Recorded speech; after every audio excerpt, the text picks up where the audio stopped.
get time to do that. So there we go. We are live. We are happening. John Bates is in the house. Woohoo. My friend, such a privilege to have you here on the table, on the decision table, where we just have conversations like we do. And instead, we just end up pressing a live button and the world gets to hang with us a little. That sounds good. I mean, I think it's what we need a little bit more of, you know? Yeah. Don't you think that, I don't know about you, but I have noticed that, you know, we seem to talk about all the things that are happening, that are falling apart and the challenges that are all hitting the world. But we're not seeing lots of conversations around solutions. And I think because there's a gap between the problem and the solution, and part of that is having a new conversation. I think that is exceedingly well said. And I think that along the lines of what you're saying, what we've all been through, you know, the global pandemic and everything that it brought, I believe that that has accelerated certainly negative trends.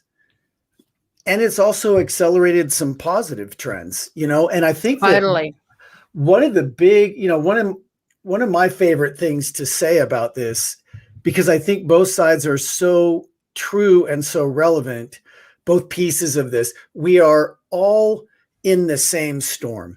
And I actually wrote an article months and months ago about, you know, because I train the astronauts, I get to talk with them a lot, and they always talk about the overview effect and that experience of getting that it is one world. And I think that this global pandemic has been an opportunity to have an overview effect moment for all of us. We get how interconnected we are and how, you know, viruses don't respect borders. They don't respect classes. They don't respect, you know, it's just a virus. And at the same time, we're in the same storm. We're not in the same boat. And the difference between the nicest boats and the worst boats, that's a huge difference, you know? Yeah. Oh my goodness. There's so much we can break down from that. Okay. So firstly, one world. What do you mean by that? Well, I mean, you know, this is planet Earth, right? And it is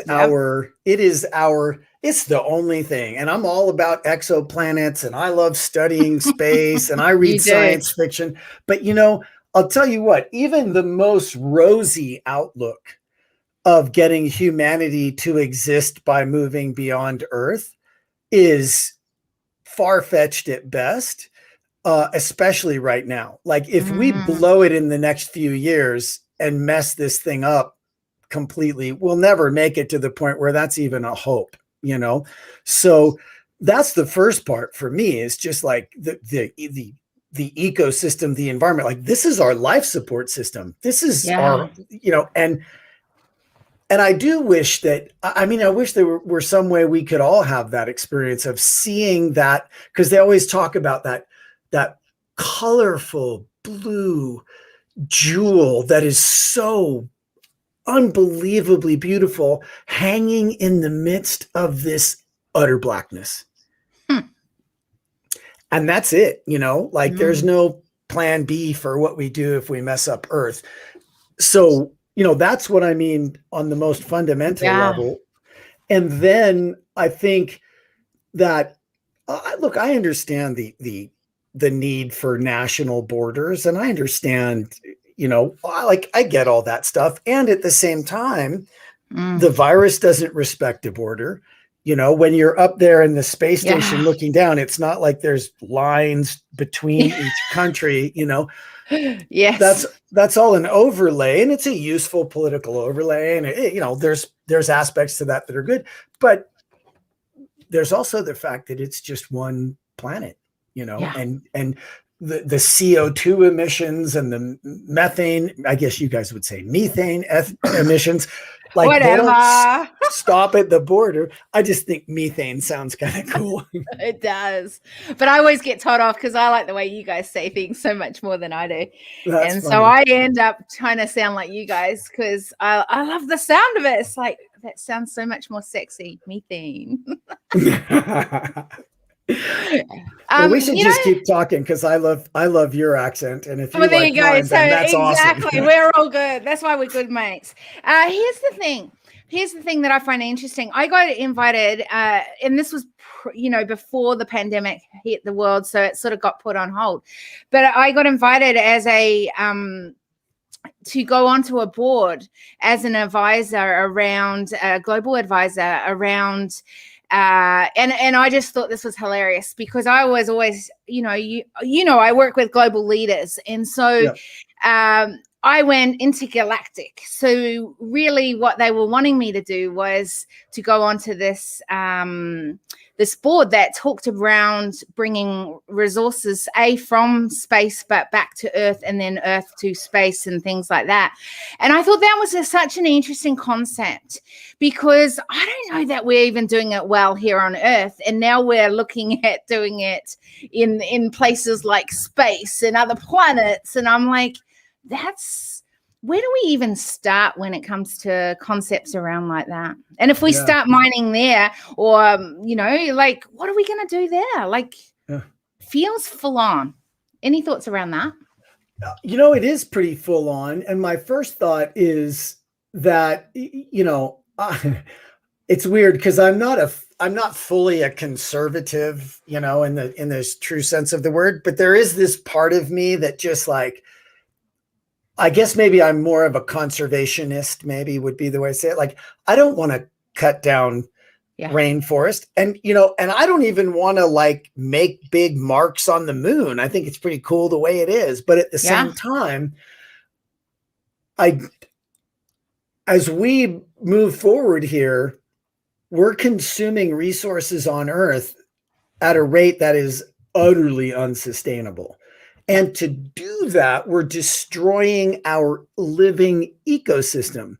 If we could figure out a way to snag an asteroid and get a bunch of, I haven't heard that there are precious metals or, precious earth metals on asteroids, but if there were, that'd be way better than digging gigantic holes in the rainforest to get to them.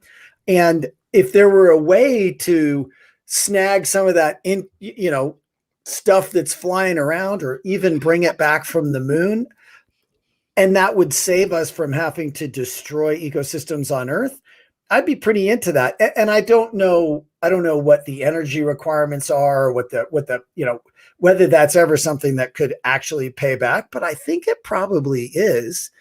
And I think that's pretty interesting, What I loved about it was the fact that instead of, we're going to be doing all these things on space, that they're thinking about putting some things in place now. And, all of last month, my theme on the decision table was around the need for a new approach to leadership. I think there's a lot of what we can learn through the seasons that we're going through, that we go, never going to do that again. Okay, I've learned from that. I'm going to take that piece in. I don't know that everyone's really good at doing this. And so what I found interesting about going back to that space example was at least they were wanting to have these conversations before they it blew up as an emergency. Yeah. Okay. So a little good preparation certainly seems to have been a lesson through this one. And I think we all have relatives that we at least heard of. Maybe we didn't get to meet them, or maybe we did meet them, maybe we grew up with them, who went through the Great Depression. That affected them, right? They lived differently because of that. And I think that perhaps we will too. And I think one of the things that could be an excellent outcome from this would be a realization of how much we do need each other, and the power of cooperation, and throwing off some of the things that get in the way of that, and even more, just appreciating that. I mean, think how nice it is going to be when you and I get to sit down in person and have dinner and smile and laugh at each other across the table. It gives me goosebumps to my me too. I was just kidding that.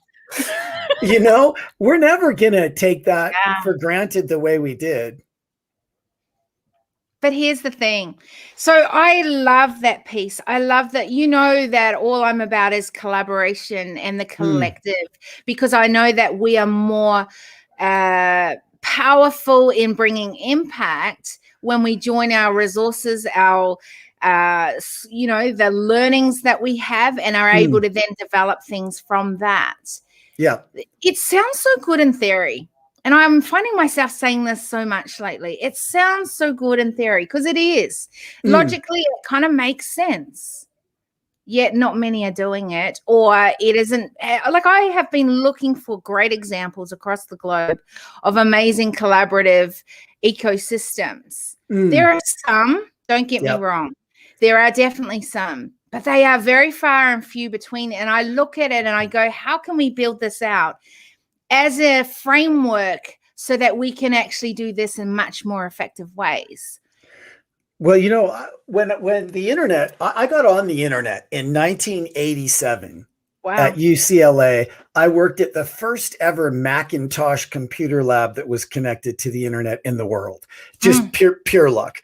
And I remember the day it really hit me in late 87 or maybe early 88, what the internet was going to mean.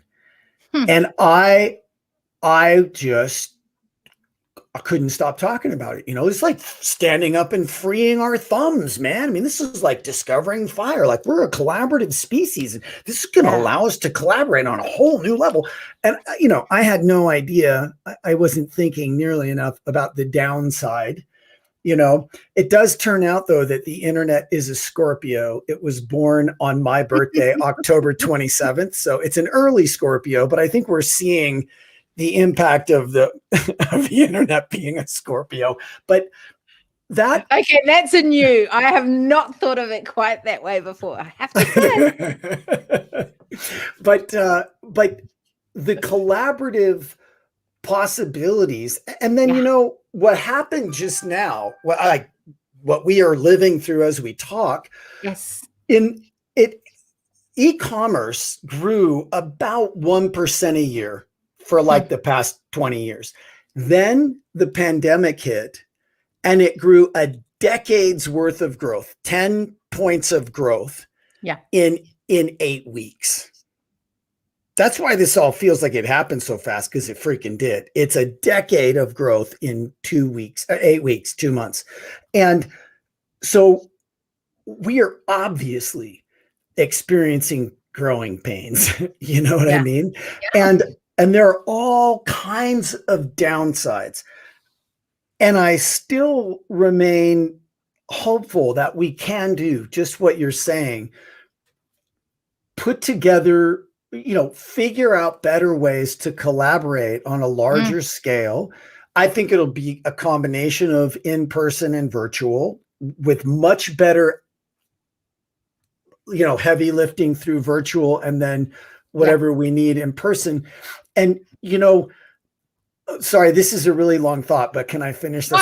This is what this is about. Okay. I think that, no, can I just say something? Yeah. Part of what we're trying to do here is just have conversation where we are evolving as we're having this conversation, right? Yeah. Because this is part of what evolving is doing.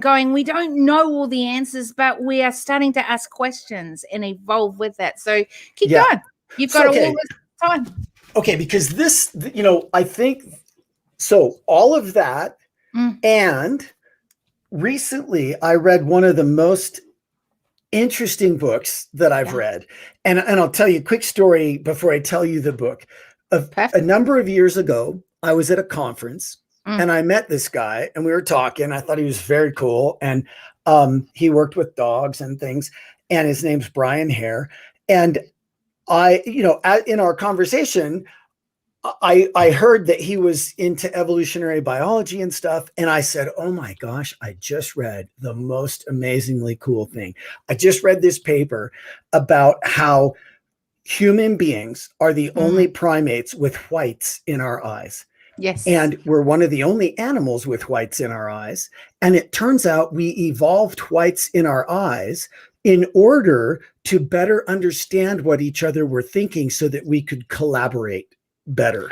No And way. if you sit in front of any other primate Mm. and you go like this and you put like what they want under one bowl and nothing under the other one, and then you show them with your eyes where it is, you know, you look at the one that has the thing, they don't get it. Now, a side note, dogs get it because dogs have evolved with us for 50,000 years. And if you look at dogs, the cutest ones, you see a little bit of the whites in their eyes, even though they don't show as much as ours, right? Now, the other thing that's interesting is this is not a variable trait. You don't know. It's not like most people have whites in their eyes. Everybody has whites in their eyes. And that is so fascinating to me, right? It's so that we can see where each other are looking, better understand what each other are thinking, and better collaborate. And he looked at me and he said, well, John, that's actually my theory. And I was like, no way. And he's like, yes, it's called the cooperative eye gaze theory. You can go find it. So now, several years later, he has come out with a book, and it's called Survival of the Friendliest. And it turns out that fitness is not the biggest, strongest, meanest. It's all about this, the nicest, the friendliest. And what happened is in the Paleolithic era, there were a number of other human species. There were Denisovans, there were Neanderthals, you know, I got some Neanderthal in me, you know, and humans, you know, Homo sapiens. And in the upper Paleolithic, something happened, and all of a sudden, Homo sapien went everywhere, and all the other ones died out. And it turns out that there's a very good probability that what happened is we got better at being friendly to each other and cooperating. Boom. Wow. So, like, it's not like it's just something that we, you know, it's not a nice to have. This is what made us what we are. And it's in us. Now, here's the downside, and then I'll stop talking for a minute. Keep talking. I love it. That's what you're here for. that amazing chemical, that neurotransmitter oxytocin, right? Yes. The love hormone, right? Yeah. That's the one that, you know, like when a mom's nursing her baby, they're both flooded with oxytocin. When we give each other a hug, when we have a handshake, oxytocin, it's the bonding chemical. Now, here's the downside that we're experiencing now because we're at scale. That same hormone, it turns out, is the hormone that allows us to just completely turn off seeing people that we, number one, feel threatened by, and number two, think of as outsiders. That's where genocides come from. Yeah. It's also oxytocin. It just shuts off every bit of prefrontal cortex humanity that we see in the others, right?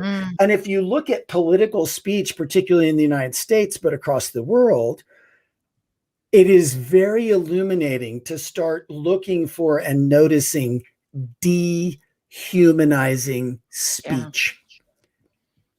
That is not okay. Yeah. It is not okay. We can disagree, but we've got so much of it happening though.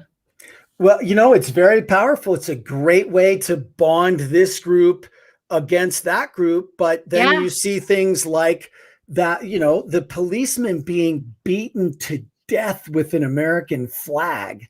And that other policeman being crushed in the door, right? Because they were the other. They had been dehumanized. And so that entire group, their oxytocin was bonding them to each other and making them treat the people that were not in that in-group like they weren't human. Yeah. You know what's so powerful about that, in a really negative way, of course, is that it does bond people together so strongly. Right. What if we switch that around, and instead of it doing the negative, it was doing the positive? Well, How and what would that look like, right? well, this is why every science fiction writer does their thing of, aliens attacking Earth, right? Because the Yeah. minute that aliens attack us, we bond as a planet, Yes. right? Well, okay, look, if aliens did what we're doing to our planet, if it was someone else Yeah. from off planet, we would never let them do this, right? Are you kidding? Dumping all this stuff, toxins into our oceans, and right, like I don't know how we get aliens to attack us, but that's kind of what we But need. isn't this what the virus is in kind of a way? I Isn't this totally, an yes, alien very that is good point. attacking our humanity right now? Yeah. And when are we going to realize that this can either make us or break us? There's a whole lot of, and there's so much conversation around it right now. I'm constantly listening to all. I think we have to listen to all. We don't just listen to someone that says just one thing, Yeah. because Yep. that is scary, because we're only, and that's why I always talk about having different distinctions at the decision table. We have to listen to all aspects, because when we use different lenses, we are actually going to gain different perspectives, maybe something we haven't thought about, maybe something that hasn't been relevant to us but absolutely affects someone else. Yes. When we come to that and we look at it and we look at this pandemic, it is so easy to become the normal herd mentality. In other words, because someone in a system has said to us, okay, this is what you've got to do, this is how you've got to do it, we don't question it, we don't have conversations around it, and we don't, have or make the tough calls that often can be difficult because it's uncomfortable. We might disagree with each other at the table. It might look different to how when we do it normally. It might need change to happen at the table. And so instead we tend to go with where the majority are going. And sometimes that's because the person at the top has the loudest voice. Yeah. Well, and Carrie Marie, like, that's why I love what you're doing here, right? Mm. It's real people having a real conversation. Yeah. And I think that, I do tons of leadership communication stuff. So that means I do a lot of presentation coaching and speaker coaching and all that kind of stuff. And social anxiety is a real thing, and look, it makes sense. If you said something, if you got noticed by the group back in the day and they decided to throw you out because they didn't like what you said, you would die. That's why public speaking scares people so much, right? And that, I think, is why there's been such a move to things like Twitter and Facebook and social media, because this social anxiety of saying stuff there is much lower. However, we've got that phenomenon that I call dogs behind fences. Right? Like, I mean, okay, open the gate and it's like, but people say stuff there in that social media realm that they would never say in person. And it allows us to very easily, I mean, it starts out almost dehumanizing us. And I think that we've got to bring back some mental rigor. We've got to bring back the ability to have nuanced conversations that won't fit in 140 characters. We've got to be willing to listen to the entire thread of the idea instead of pulling out the one word or the little segment that offends us. And, I've been saying for a while that I don't think you can create a safe space with what you ban people from saying.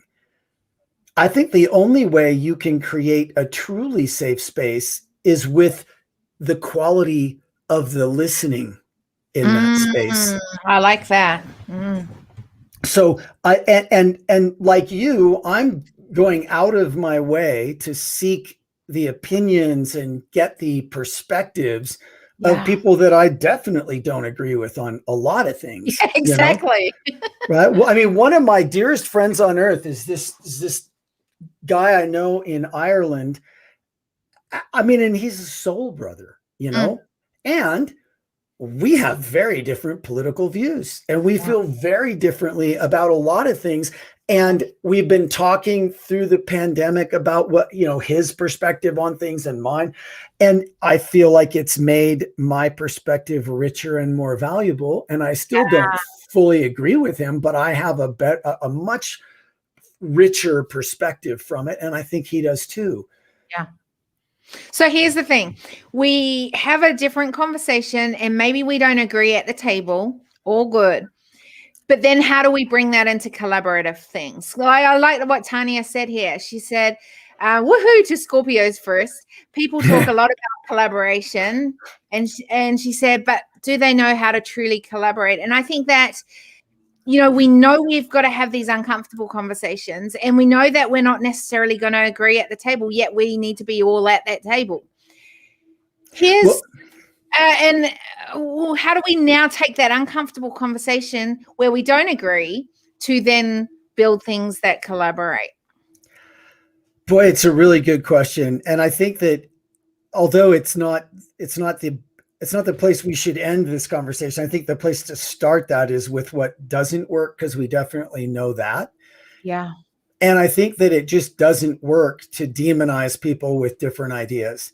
Yeah. I think that, I look at the discourse in the United States right now, and both sides just demonize the other side. So true. It's not, hey, I think this. Hey, I think this. Oh, I disagree with you. Oh, we should do this, and some argument, and then we kind of compromise. Like, compromise has never been a more attractive word in my life. Maybe I'm just getting old, but I think compromise is fabulous. From this perspective now, at my age, being through what we've been through. I have to interrupt, because maybe it's not about the word compromise, and maybe we shouldn't be using that word. We should be saying which bit is going to add more value. So it's not at this point, it's not saying, and maybe that's when we got to get back from individuals going with the collective. And maybe it goes back to this whole concept of, if we go at this point, are we going to be willing to go, what is the result we want, and which is going to be the most beneficial to get us to that result first? So it's less about you, me, and more about what is it that we are actually wanting at the table. And I think, and I didn't mean to interrupt, but I feel that this is part of our issue, is that, like, I heard you even earlier on when you came on and you said, I can't even remember what it was, but it was kind of like you had to put yourself in a box so that people could understand where you're coming from in that way. And I was like, if we use lenses, it doesn't put us in a box. It creates the opportunity for a space where we can start evolving with whatever that is needed and wherever that is needed to go. And I interrupt because I'm actually really struggling with getting this concept across, because it's so far from the way that we've done it in the past. So thanks for interrupting. You're welcome to interrupt me anytime. And I mean that from the bottom of my heart. And so tell me if it sounds like I'm tracking, because it sounds to me like a safe space for thinking out loud, saying things that we may end up not wanting to stand behind, all in the interest of collaborating on achieving solutions. And I do think that's what we need, right? This stuff happens in conversation. If it doesn't happen in conversation, it ends up in conflict. And I think that for years and years and years and years and years and years and years, maybe even by good meaning people, it might have come from the right. Probably by good meaning people in a lot of cases. But this whole idea of shutting us down from what is even possible to say, what's like this whole political correctness gone askew thing, right? I mean, I'm an external processor, so I'm at the greatest danger, of that kind of thing, saying something out loud so I can figure out whether I agree with it or not. And then whammo, and, that whole idea of assume positive intent, that's, Mm. those things, like a safe space to think out loud, a place where others will listen to you. And everyone else at the table. Here's the thing. Yeah. I think that it's got to come down to us listening Yes. to each other, Yeah. whether we agree or not. But but people have to have a voice. They have to be able to say what they need to say, even if I don't think that's important, or I have a bias towards it, or I've already made my mind up. Right. I think that's the worst thing to do, by the way, if you go to a conversation already making your mind up how you want this conversation to turn out. But I think that that is the norm. And I think that it's much harder to go into a conversation knowing it's a safe space because you are allowed to be who you are and what you're meant to bring to the table. It's why I'm so having these conversations around things like the importance of the muscle of human intelligence. I believe that human intelligence is the data that we have as a human. That's in our brain, that's from our environment, that's in our DNA, that's everything that we bring as a human, our data, the input that we have to the output there, and what are we doing with that?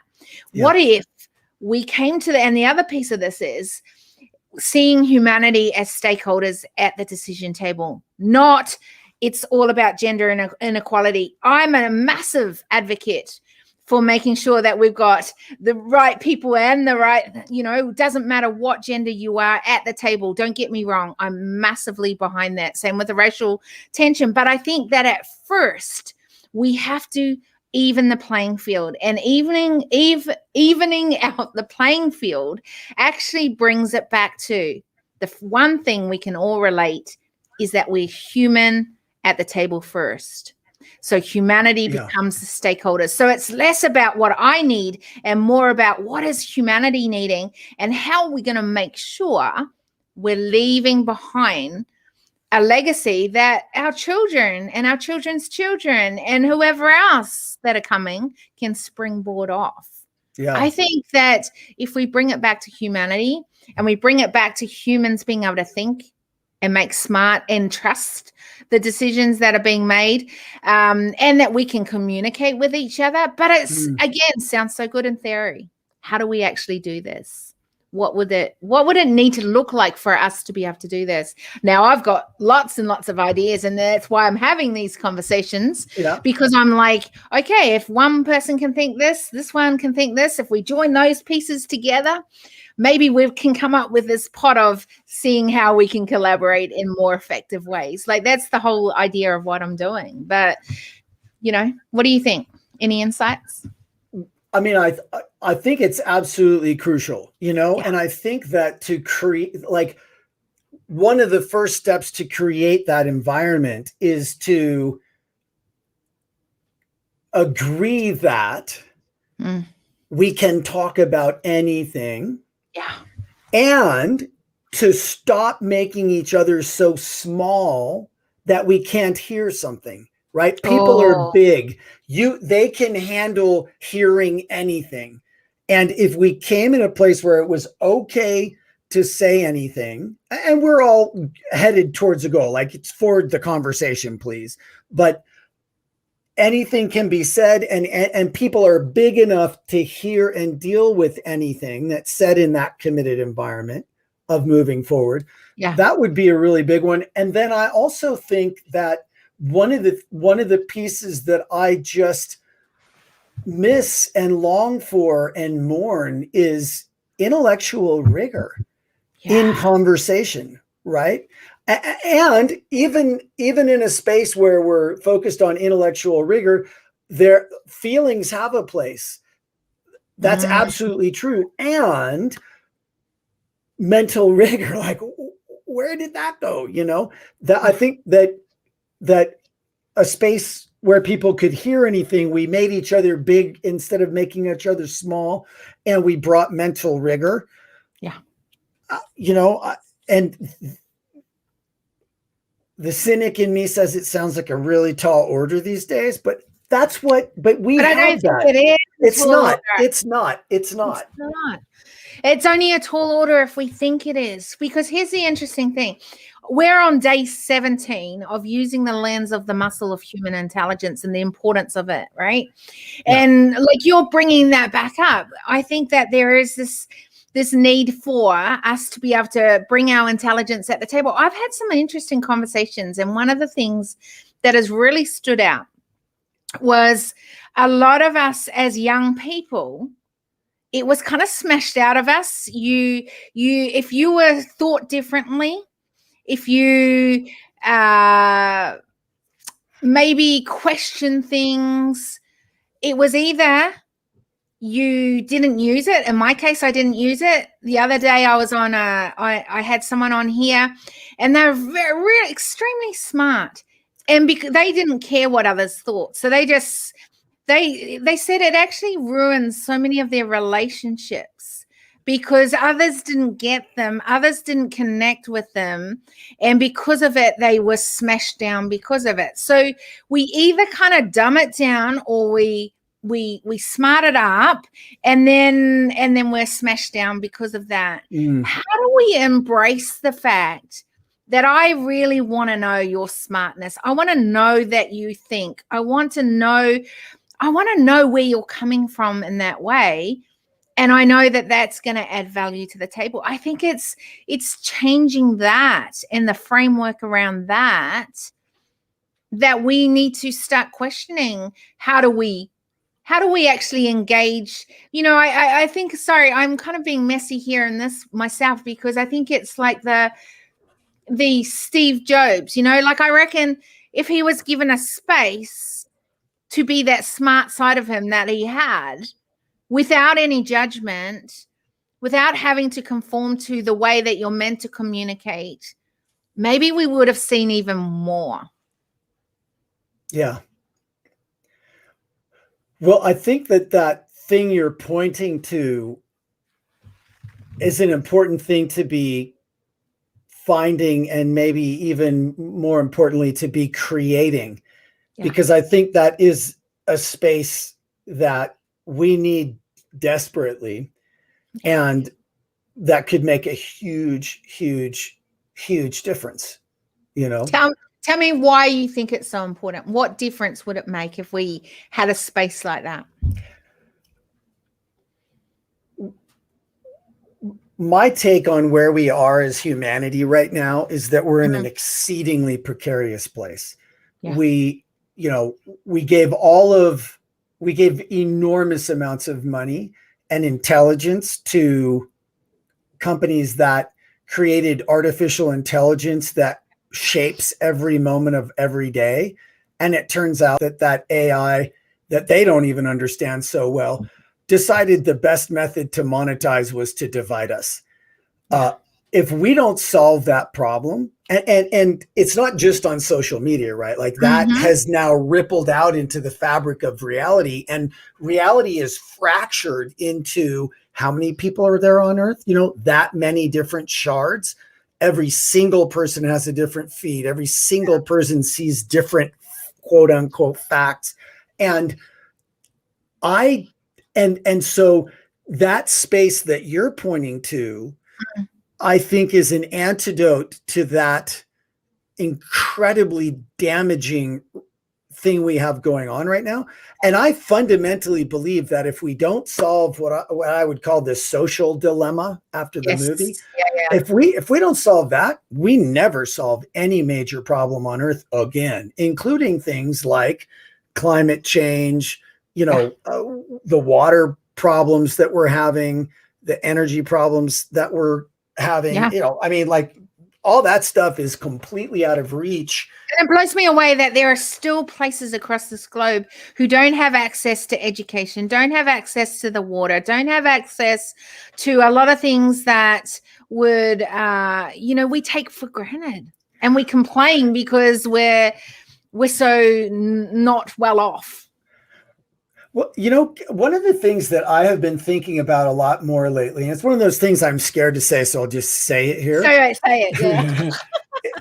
is integrity and ethics Yes. and what happened to that, and why do we laud people who are not, they don't have integrity, they don't have ethics, and yet everybody follows them and hangs on their every word. And you know, bringing integrity and ethics and you know, one of my favorite people, and this is somebody that a lot of people will hear this and go, oh my God, rah, rah, rah. But one of my absolute favorite people is Sam Harris.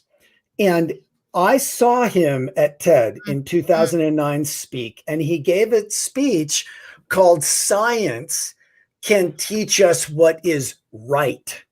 Like science can it can give us answers to morality, which is just, I remember sitting in the audience listening to this speech thinking that's one of the most incredibly courageous people I've ever seen speak in my lifetime.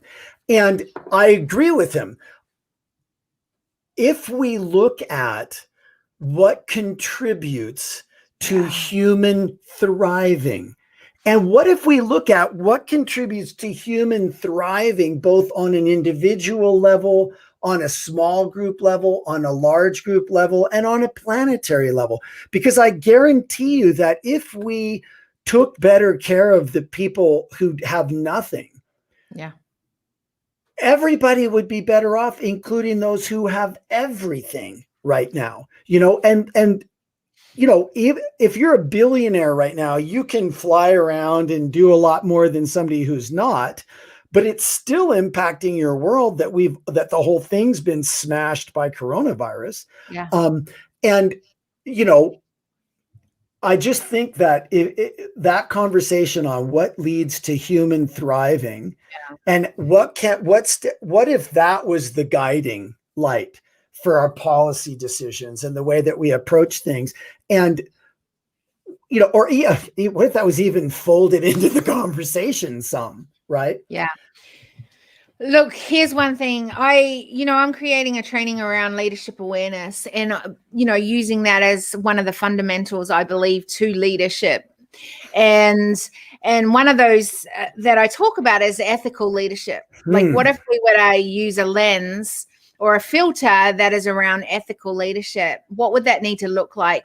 It's been some interesting conversations. And I think this goes back to a thing that maybe we're losing out, and that is values. Yeah. You know, like if we have values, then we may be going against the grain, and that may not work, whether it's on social media, whether it works in a systemic placement that people find themselves in, whether it's corporate, whether it's, you know, whatever it is. And so those values get shifted. And in fact, then values get shifted and then even diluted or destroyed. And there are no values, maybe. I don't know. I'm questioning it. But I think that, you know, even for myself, I'm finding it really interesting. I have what people would think is some very influential people who are going, I'd like to have a conversation with you first before we have a conversation here on the decision table or whatever else I bring them on, right? And I say, you know, and it's been going in my head a little bit in the last 24 hours because I've had quite a few of them in the last 24 hours. And I just go, you know what? Part of the reasons I'm having these conversations, and a lot of the time, I mean, I know you, but there's a lot of time I don't know the people that I'm having a conversation with. I'm meeting them for the first time. If you are not willing to have just a conversation and us to play back and forth, then you're probably not the right peep to be in my world. And I don't care. Like, I literally don't care if you are the Pope and you want to have that pre-conversation with me, because one of my values is that I've got to use my time wisely. And I only, like everyone else, have 24 hours a day.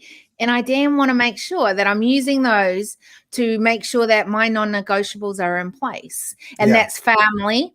That's my bigger vision to what I can bring to humanity, and building and growing and helping others to be educated, you know. And if I am taking time having conversations to see if we are even going to have a conversation, then why would I do that? That's wasting my time, wasting your time. And the fact that you question and I just go, hey, here's a link, check this out. If this looks like something you'd love to have a conversation on, then, and if they walk away, it doesn't matter how amazing they are and who they're connected to, I don't want to have that conversation.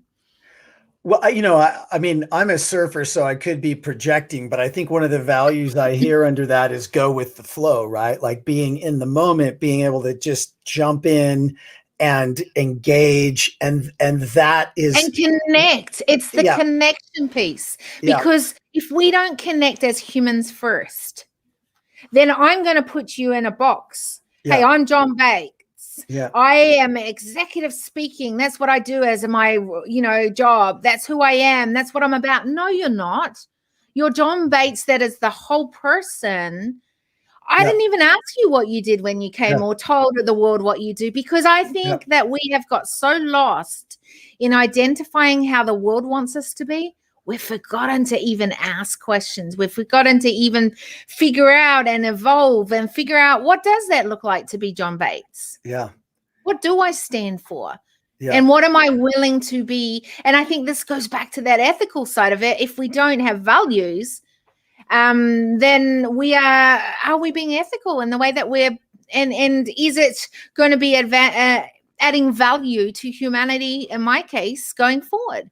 Well, I need to know that what are my values, what are my beliefs, what are the things that I am going to say are my non-negotiables. And it's uncomfortable. Like, I have to walk away from many an opportunity. I remember getting a major opportunity to work in corporate. Hey, we have all these CEOs, an overflow. You're way better at working with CEOs than I am. Can you take them? And I said, sure.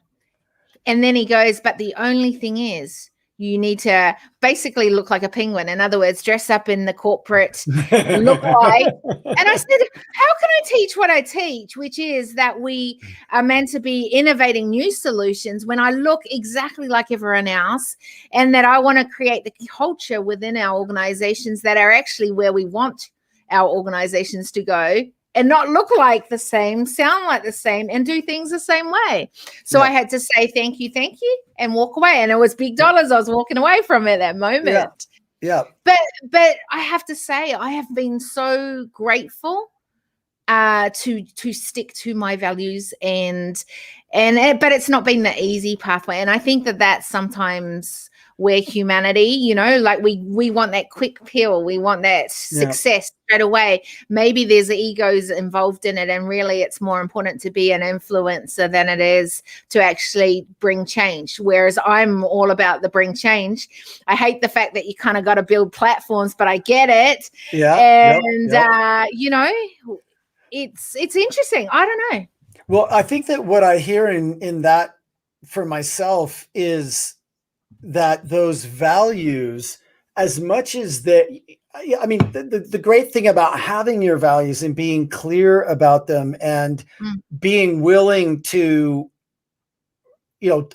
for lack of a better way to say it, take the hit for them if you need to, is that, number one, they magnetize the right people to you to accomplish what you're up to, the like-minded people, the people that will move it forward with you versus stalling you or pushing you back.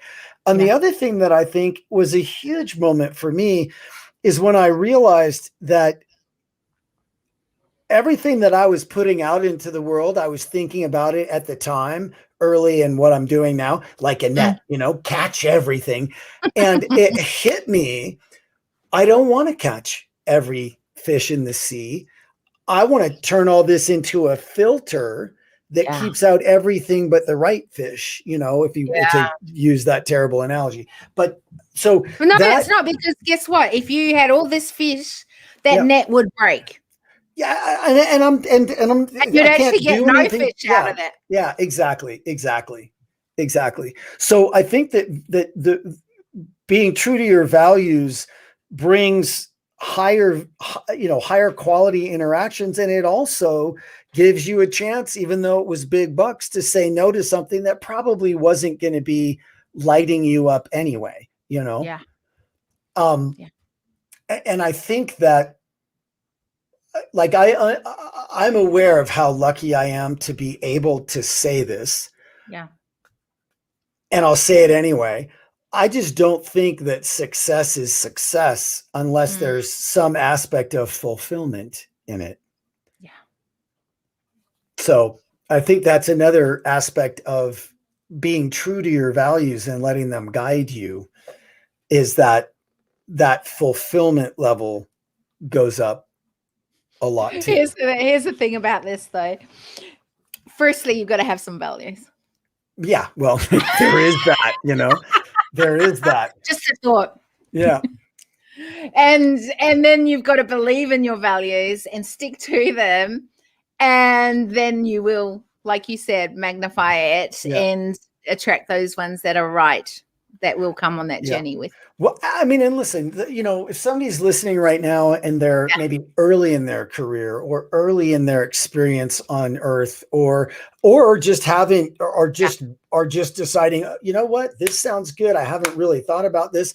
Like, your values can morph and change and grow, right? Like, hopefully they will just continue to get more aligned with you and more authentic and more productive over time. But I think that it's really valuable. It's something that I certainly didn't do nearly enough when I was younger. I didn't even think about it, right? Because I wasn't doing stuff like this. But what are my values? What does matter to me? What are those non-negotiables?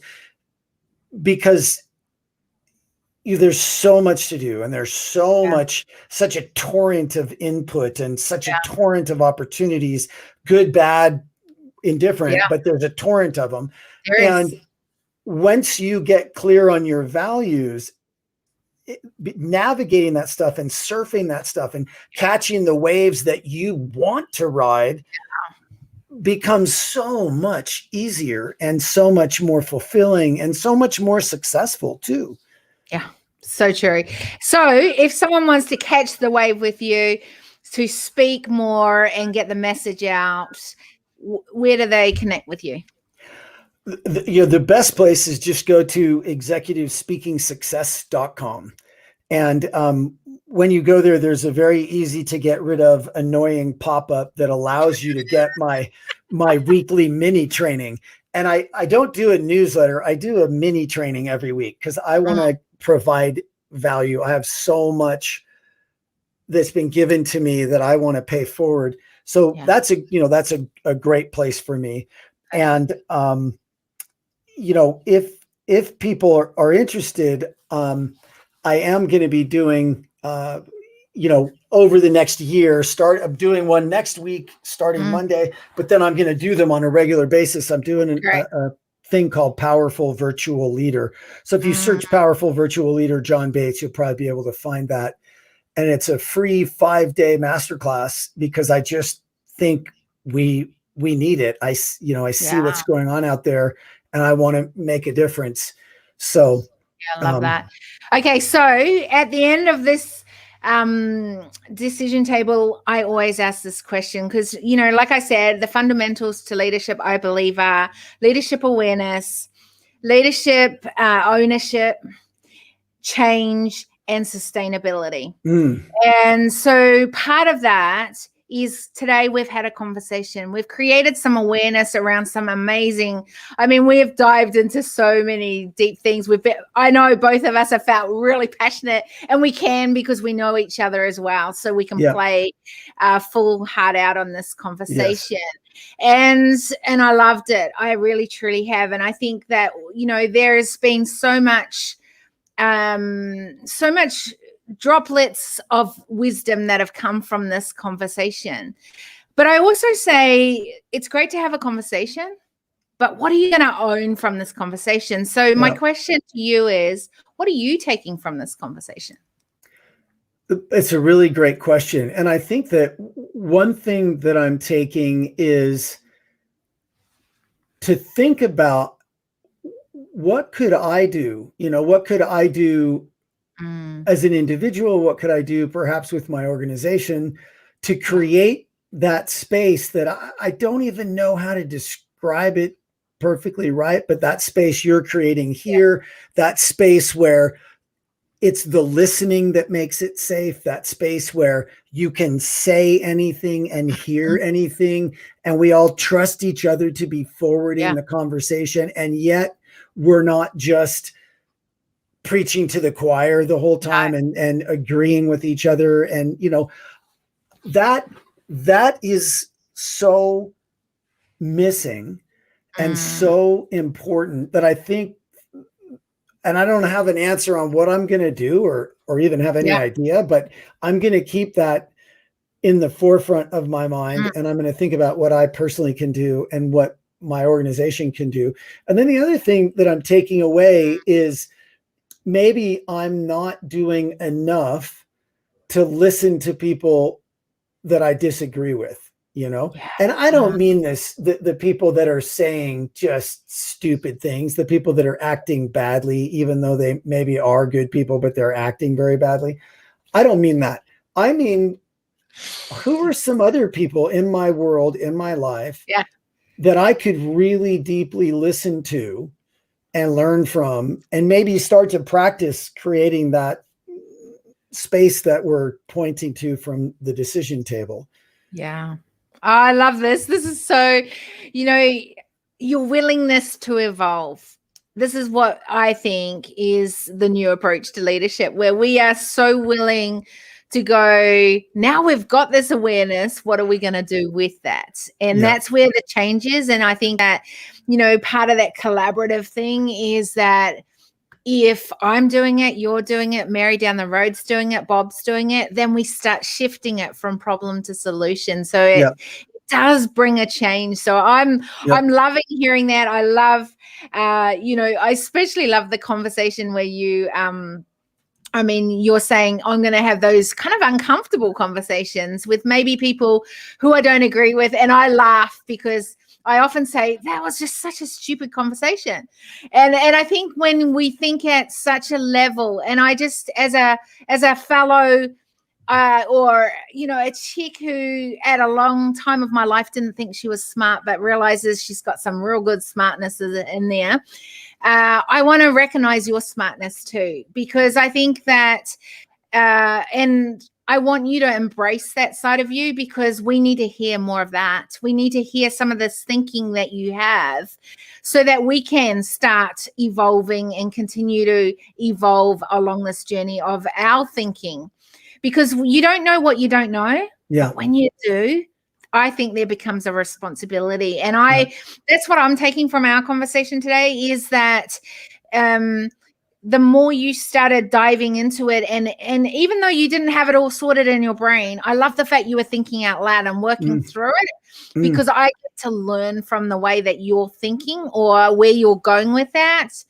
And sometimes that's the missing pieces to the pathways forward. And I'm always looking for those missing pieces, because I don't necessarily think that way or even have thought of that thing coming in there. But when I hear you doing it, and where you're going with this and what you're taking from that, then that's filling those pieces. So for me, that's really important. Now, you said something about the small, when we think small or something, like, how did you say that?